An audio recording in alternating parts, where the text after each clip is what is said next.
Oh yeah, I took care of that 5-letter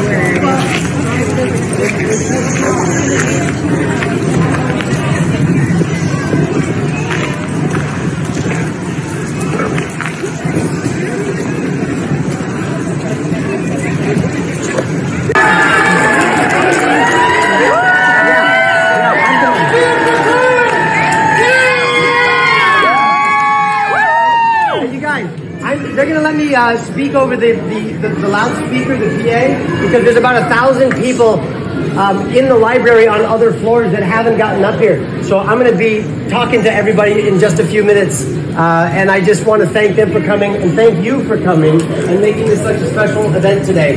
And find great books. I'm sure there's so many of them here at this library. Read them to your kids. God bless you and Happy New Year.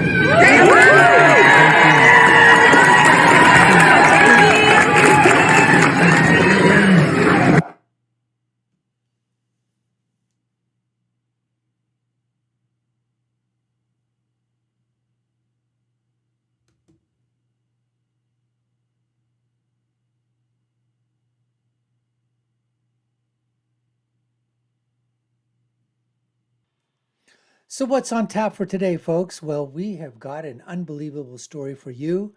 The public libraries across the United States, they are caving, folks. That's right.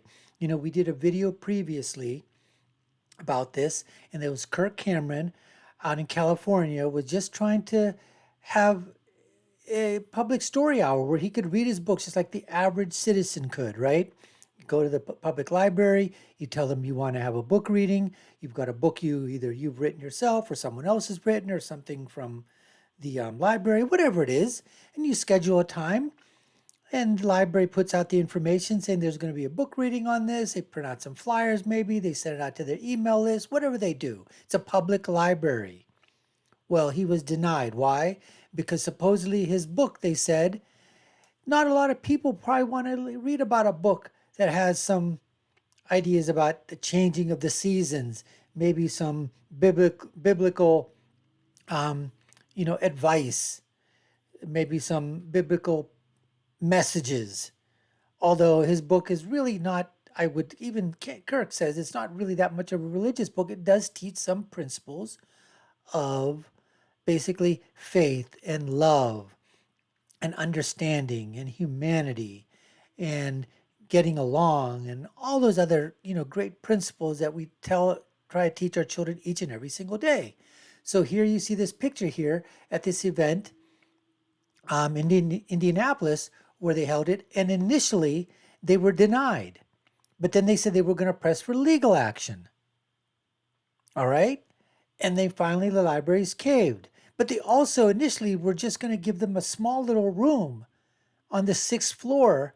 And they have a huge auditorium, but they didn't give it to them right away. Did you see that crowd, folks? I mean, there was like 1,000, they had over 1,000 people there waiting to hear about, to hear about and read and help and have, Kirk read his book. So this is just unbelievable that this happened. And we need to stand up.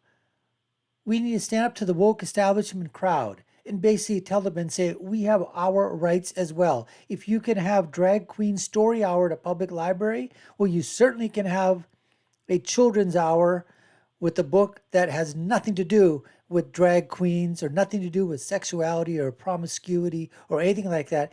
Just a nice book about good old fashioned Judeo-Christian values, which is what this book has by Kirk Cameron.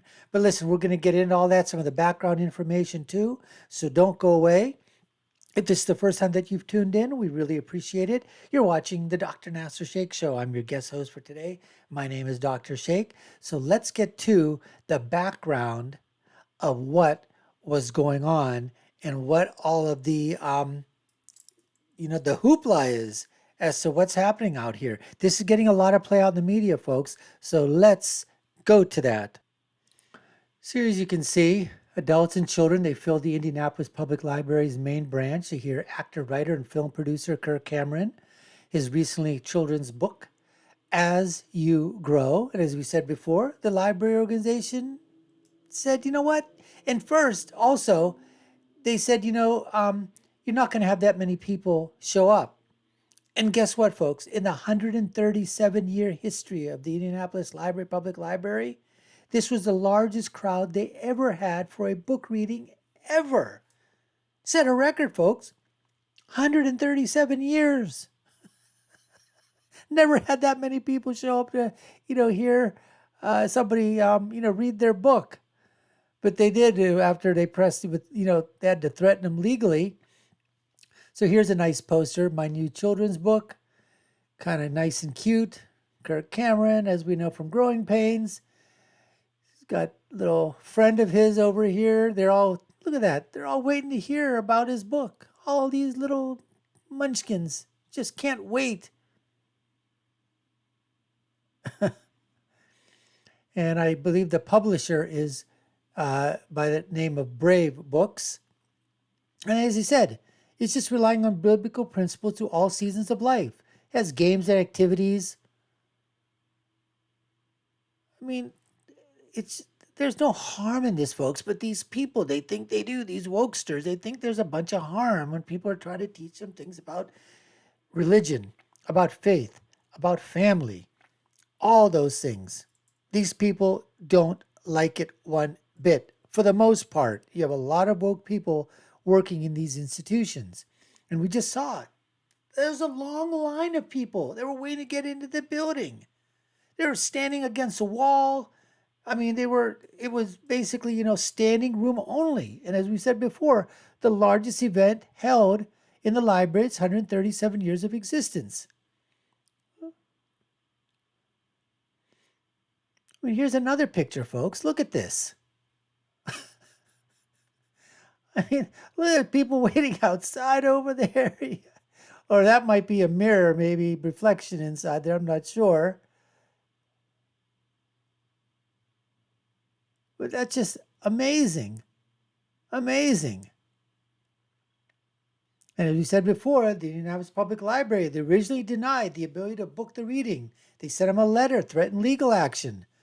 Now, they've also been criticizing other libraries that will not allow a public reading of his book. But as they said, they offer drag queen story hours for children. Oh, that they'll do.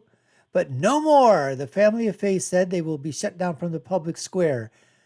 So this was the flyer, I believe, for Brave Story Hour, they call it. The Indianapolis Library is going to be in Scarsdale, New York.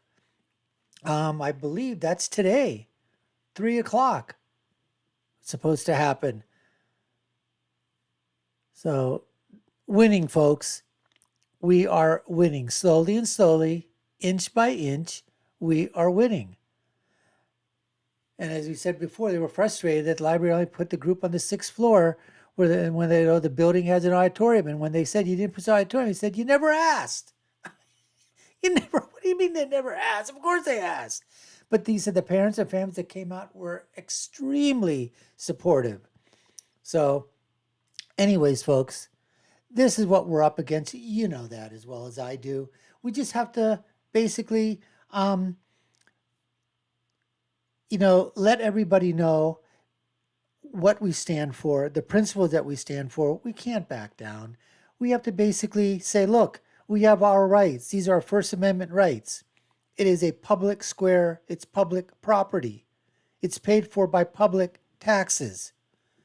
We have a right to read a book at a public library to ourselves, to our family, to our friends, to our neighbors, to anybody that we want.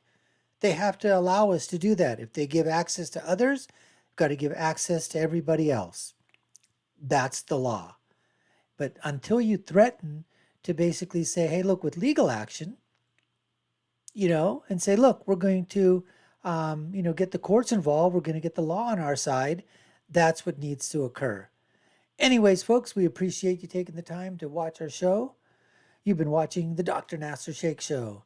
And I happen to be your humble host for today, the guest host. My name is Dr. Shaikh. And if you haven't already done so, go ahead, hit that subscribe button. Go ahead and just, smack that notification bell so you get notified of our other content. If you want to take a look, somewhere down the descriptions there, you'll see the link take a look at the other video that we had previously, where initially Kirk Cameron was denied at various libraries across the United States his First Amendment right to have a book reading. So check out that video amongst all of our others as well. And I'll leave you with my final thought, as I always do, and that is when you're right, you're right, and when you're left, you're wrong.